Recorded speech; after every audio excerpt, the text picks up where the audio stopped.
So hello guys, welcome back to my YouTube channel UPSC with Kshitij. मेरा नाम है क्षितिज वर्मा और जैसा कि हमारी वर्ल्ड मैप की सीरीज़ चल रही थी उसमें आज का टॉपिक है हमारा ट्रॉपिक ऑफ कैप्रिकॉर्न, जिसे मकर रेखा भी कहते हैं, जो दक्षिणी गोलार्ध में पड़ती है। तो आज की क्लास कैप्रिकॉर्न छोटा टॉपिक है, इसलिए इसके साथ मैं आपको प्राइम मेरिडियन भी पढ़ा दूंगा। साथ में आप 3 फैक्ट भी याद रखेंगे कि प्राइम मेरिडियन हमारी कर्क रेखा, भूमध्य रेखा तथा मकर रेखा को कहाँ कहाँ काटती है। तो ये एक ही क्लास में हो जाएगा, फिर नेक्स्ट से हम कॉन्टिनेंट स्टार्ट करेंगे।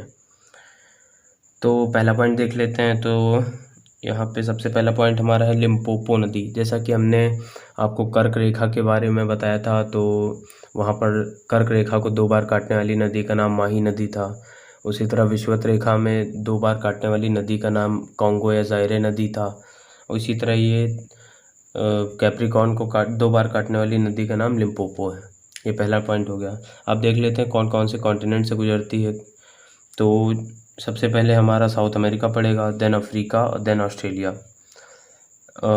इसमें आप, जैसा कि मैंने आपको शायद विषुवत रेखा में भी पढ़ाया था, तो ये ब्राज़ील इकलौती कंट्री है जिससे दोनों रेखाएं गुजरती हैं, मकर रेखा तथा विषुवत रेखा। और कोई कंट्री ऐसी नहीं है। आप देख सकते हैं तीनों वीडियो, तीनों में कोई भी ऐसी कंट्री नहीं जिससे 2 रेखाएं गुजर रही हैं। तो हमारा अगला, जैसे सबसे पहले देख लेते हैं साउथ अमेरिका में कौन कौन सी कंट्रीज़ हैं जिससे मकर रेखा गुजर रही है। देन अफ्रीका में देख लेंगे और ऑस्ट्रेलिया। इससे ज़्यादा यहाँ कुछ खास क्वेश्चन बनते नहीं हैं। तो साउथ अमेरिका में सबसे पहले ये देखिए, ये जो लंबा लंबा मिर्चे जैसा देश है, इसको चिली, इसका नाम ही है। तो सबसे पहले नंबर पे आपका आ जाएगा चिली। आप इस बार साथ में ही मैप है तो आप साथ में समझते चलिए, बाकी वरना वीडियो भी लंबा हो जाएगा क्योंकि मैं 2 टॉपिक ले रहा हूँ। तो सबसे पहले ये आपका चिली हो जाएगा, देन सेकंड आपका अर्जेंटीना, देन ये पैराग्वे और ये ब्राज़ील। ये 4 कंट्री आप सीधे याद कर लीजिए। इसके लिए कोई ट्रिक नहीं है, कोई बनी ही नहीं तो मैं नहीं दे रहा हूँ इसमें। सबसे पहले चिली, अर्जेंटीना, पैराग्वे और देन ब्राज़ील। अब आप आएंगे इधर अफ्रीका में। तो अफ्रीका में सबसे पहले ये आपका सबसे पहले देश पड़ेगा नामीबिया। मैं इसको आउटलाइन करना भूल गया, नामीबिया। देन दूसरा पड़ेगा आपका बोत्सवाना, ये है साउथ अफ्रीका। देन ये है मोज़ाम्बिक, ये मडागास्कर का भाग है, ये भी अलग एक देश ही है। तो इसको आप अफ्रीका में ही मानिए क्योंकि अफ्रीका का ही पार्ट माना जाता है। तो 1 2 3 4 5 कंट्रीज़ ये हो गई। फिर से देख लीजिए एक बार, Namibia, Botswana, South Africa, Mozambique, then Madagascar. उसके बाद आप ऑस्ट्रेलिया में, तो ऑस्ट्रेलिया पूरा का पूरा कॉन्टिनेंट एक ही कंट्री है। वैसे इसमें ओशिनिया में कई कंट्रीज़ आती हैं, लेकिन उनमें से किसी से नहीं गुजरती है मकर रेखा, तो उसको नहीं पढ़ना है हमको। तो ये इकलौती कंट्री है ऑस्ट्रेलिया। अब बस आप एक यही एडिशनल क्वेश्चन मेन था जो आपको याद करना था, वो है ब्राज़ील। जैसा यहाँ से आपकी मकर रेखा और विषुवत रेखा दोनों गुजरती हैं, यही एक इकलौता देश है। बाकी ये आपकी Tropic of Cancer, Tropic of Capricorn और भूमध्य रेखा, ये तीनों चीज़ें कंप्लीट हो गई हैं। अब हम मेन चीज़ पढ़ लेते हैं जो प्राइम मेरिडियन 0 डिग्री थी, तो उसको पढ़ना है। और उसमें भी कुछ खास ज़्यादा नहीं है, इसलिए मैं इसी क्लास में साथ में निपटा दे रहा हूँ। तो अब बारी आती है हमारी प्राइम मेरिडियन की। इसको ग्रीनविच मीन टाइम लाइन भी कहते हैं क्योंकि यहाँ से एक लाइन खींची क्या, ये कोई रियल लाइंस नहीं है, ना ऊपर वाली रियल लाइंस है ना ये रियल लाइंस है, लेकिन इसको एक तरीके से समझ लिया, आपको मानना पड़ेगा। वो डिसाइडेड है कि 0 डिग्री यहीं पर आएगा, 23.5 डिग्री यहीं पे आएगा, लेकिन इसको डिसाइड करना पड़ा था। इसलिए इसका नाम ग्रीनविच इसलिए पड़ा था क्योंकि इंग्लैंड की जो ग्रीनविच वेधशाला थी उसके नाम पे इसका नाम पड़ा है।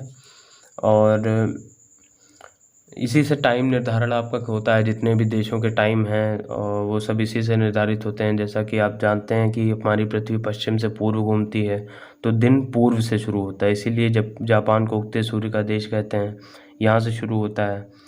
तो इसके इस तरफ जितने भी देश होंगे उनका टाइम आगे होगा, उनमें सुबह जल्दी होगी टाइम के मुताबिक।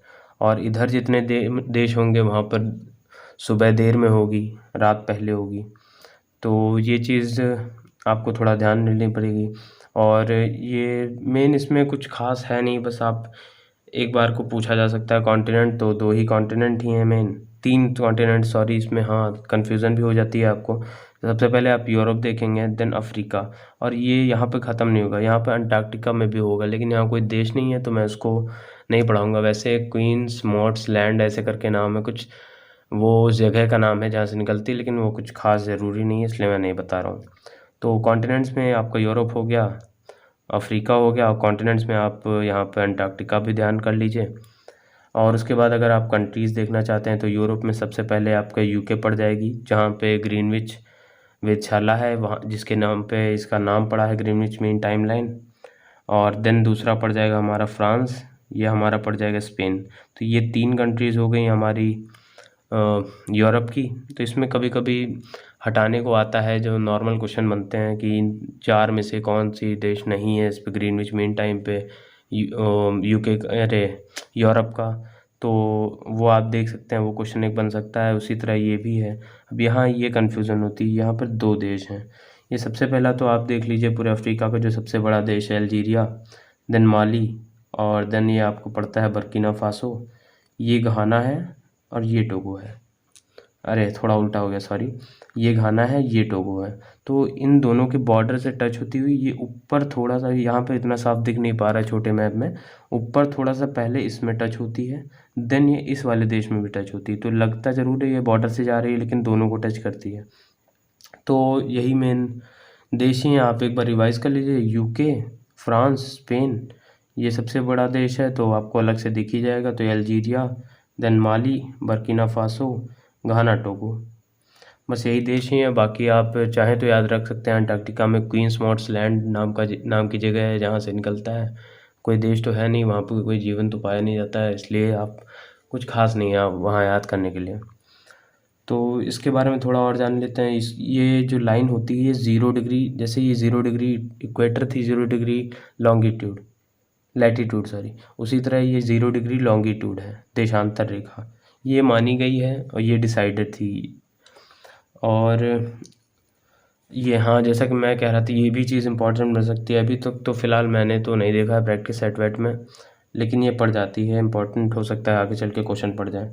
जैसे 0 डिग्री लैटीट्यूड है जो, 0 डिग्री लॉन्गिट्यूड है जो, वो 0 डिग्री लैटीट्यूड मतलब इक्वेटर को कहाँ काटता है, तो पहले आप ये देखिए 0 डिग्री लॉन्गिट्यूड और 0 डिग्री लैटीट्यूड, ये हमारा काटता है गल्फ़ ऑफ गिनी को। मैं पहले भी आपको एक वीडियो में बता चुका हूँ। ये हो गया हमारा अटलांटिक ओशन। देन ये पड़ जाएगा 0 डिग्री लॉन्गिट्यूड मतलब GMT, और ट्रॉपिक ऑफ कैंसर, ये हमारी काटती है अल्जीरिया में, इस जगह पे 23.5 डिग्री, और ये GMT लाइन ये हमारी अल्जीरिया में काटती है। फिर 0 डिग्री लॉन्गिट्यूड मतलब ये GMT, और ये मकर रेखा जो हमने पीछे पढ़ी, ये आपका काटता है यहाँ पे नामीबिया के अपोजिट, ये नामीबिया था अभी हमने दिखाया था आपको, और इसके अपोजिट में यहाँ पे इस जगह पे ये काटती है। ये है हमारा Atlantic ocean, southern Atlantic ocean. तो आज की क्लास में फ़िलहाल इतना ही, और कोशिश करते हैं अगले क्लास में ऑस्ट्रेलिया ही शुरू करेंगे। तो ऑस्ट्रेलिया बड़ा टॉपिक है, तो मैं सोच रहा हूँ पहले के एक वीडियो में मैं आपको पहले उसके जितना डेटा है वो मैं पढ़ा दूँ, फिर उसके बाद एक वीडियो में पूरी मैपिंग करवा दूँ। तो हो सकता है वो वीडियो 2 पार्ट में आए।